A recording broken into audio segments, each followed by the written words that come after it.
Alright, what's going on, y'all, man? Hope y'all having a great day, man. Let's talk about QB battles for this spring. I know the content got to keep coming. Obviously, I know it is the off season, man. So we get to talk about these great little matchups and QB battles that's going to happen on the horizon. This is via Pete Nichols of On 3. So, man, let's go ahead and talk about it. All right, let's start with Alabama. All right, so they're going to have a screen quarterback battle between Ty Simpson, Austin Mack, and Keelan Russell. Now, some of y'all have been on my channel and said that y'all would rather have Austin Mack. Y'all like where he brings the true freshman Keelan Russell. Obviously got bumped up to a 5-star, right, formerly of SMU commit. I think he has a lot of the intangibles, man. I think he could really be special. Obviously, I did a video on Ty Simpson. Well, what the coach or what one of the analysts said, hey, if he's a top 15, 20 quarterback, Alabama could be a contender. I'm going to say and go out on a limb. I like Keelan Russell for the future, but if I'm Alabama, obviously you got to go through everything with the battle. Austin Mack could be a good pick for you, right? I feel like he's going to be a good game manager, can make the right throws, not put you in harm's way. Tough to say if he can lead you to victory yet. You know what I'm saying? We got to find it out later on and things and how he looks in the spring. But Austin Mack would be my pick there. I really think that he could be that guy for Bama going forward. And I think you give Keelan Russell a year to get used to the system, figure out different things, reads, checks, coverages. Give him some time to figure it out. My bet would be Austin Mack if I had to bet my money right now. That's what I'm taking to win this QB battle. But hey, Keelan Russell might surprise me. All right, next up, a pretty good one too in Auburn, right on the plains. When you think about Jackson Arnold coming over from Oklahoma, right, formerly there, was his job, right? Getting redemption though, right? You going to go play SEC ball still, you know what I'm saying? You're just going in a different location, right? This is your job to lose, right? When we think about everything, you really should win this gig, right? Deuce Knight, phenomenal player in high school, right? Formerly committed to Notre Dame. Really good player, accurate arm, you know what I'm saying, gunslinger, kick and play, right? Ashton Daniels coming over from Stanford, you know what I'm saying, you should be able to beat him out. You know what I'm saying? Daniels has obviously had a pretty decent to good career, but, I think Auburn was like, okay, hey, quarterback death, let's get that. You know what I'm saying? But my money would be on Jackson Arnold, barring anything unforeseen. I would go with Jackson Arnold to come out on top in this one. But hey, maybe Deuce Knight surprises them. Maybe he shows, hey, I'm a reason why I was that highly rated out of high school. I'm ready to go. Next up, Colorado, which was smart. Some people said, well, why go get Juju Lewis if you're going to get Caden Slater from Liberty? And it makes sense because he was one of the best quarterbacks, especially in a group of five, right? You get somebody that's experienced, knows what he's doing. He's a good bridge quarterback, in my humble opinion. We'll see if he stays for more than a year, but a good bridge quarterback. For me, I'm going to go again with the older guy on this one. I'm going with Caden Slater. No disrespect to Juju. Dealt with a little bit of an injury towards the tail end of his career with Carrollton. Got to 2 state championships, so give him credit there.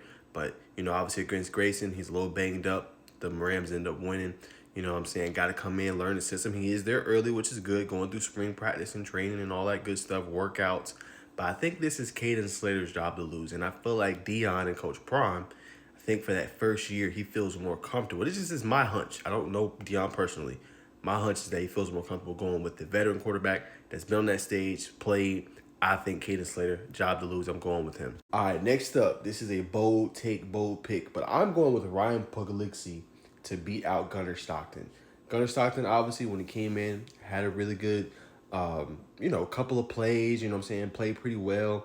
But when he went against Notre Dame, they had that fumble, changed the tide of that game. Notre Dame ends up coming up top. I think he provides a lot of different things for you. He can run. Obviously, he showed he's not afraid to drop his shoulder. He's definitely more mobile than Carson Beck. And I think you get a guy that's hungry, right? Gunner's been at Georgia for so long. Like, he wants this. You know what I'm saying? And it's going to be very important to see because this is really his job to lose.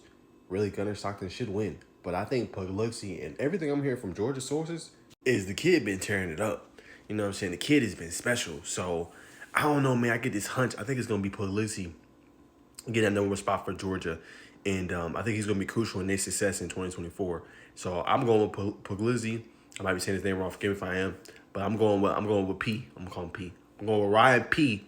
To win the job, man. All right, another quarterback gig. I'm going with a young whippersnapper. That's Bryce Underwood. Again, you don't give nobody all that NIL money to sit the bench. I don't care if it's year one, whatever y'all boys want to say. Mike Keene, hey, I understand, man. Look, trying to compete, trying to win a job, bro.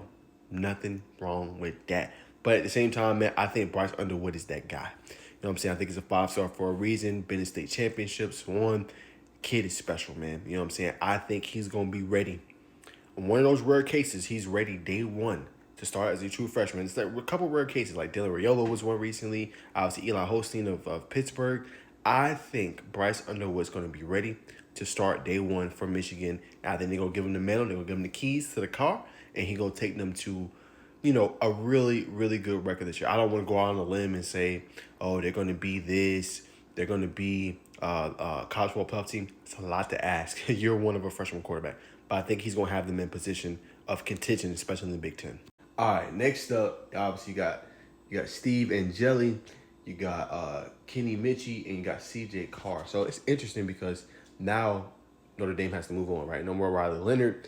Gonna have a new quarterback at the helm, right? And if I had to put my money on it, I do really like C.J. Carr, right? Now it's interesting.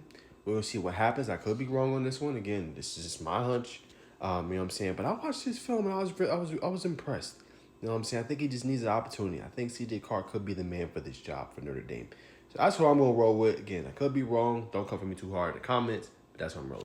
All right, last but not least, the Ohio State University. It's very interesting because as obviously Coach Ryan Day talked about with him and Chip Kelly leaves for $6 million, goes to the NFL, right? But they win a championship. Whole new offensive coordinator. I think I'm gonna do a separate video about that. Who's some guys they should hire. But you gotta figure out your quarterback. So they got a lot to do.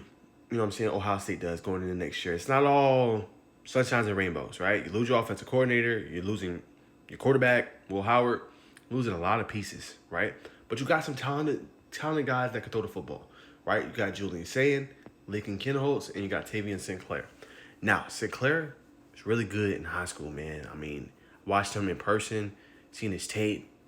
Kid can play, bro. Like, I mean, how he improvises, throw off the run, in the pocket. Kid is special. But I'm hearing about this Julian Sayin, man, and I'm hearing like, yo, he might be next in line. Like, he might be that next great Ohio State quarterback, man. So, I don't know, man. I just keep hearing like he's leaps and bounds ahead of everybody else. Not saying against them, but just of where he was when he first came in compared to now. And he just seems to fit the mold of what an Ohio State quarterback is. No disrespect to these two guys. Not saying that they can't. Not saying that Tavian Sinclair can't. But I feel like Sayin is going to be a couple steps ahead, especially having a year there, learning that system, know how that offense is going to go. Now, obviously, when they hire an offensive coordinator, it's probably going to look a little bit different. But I feel like he is the most ready to take over the throne. I think it's going to be Julian Sayin as starting quarterback week one. Again, I could be wrong. Never know.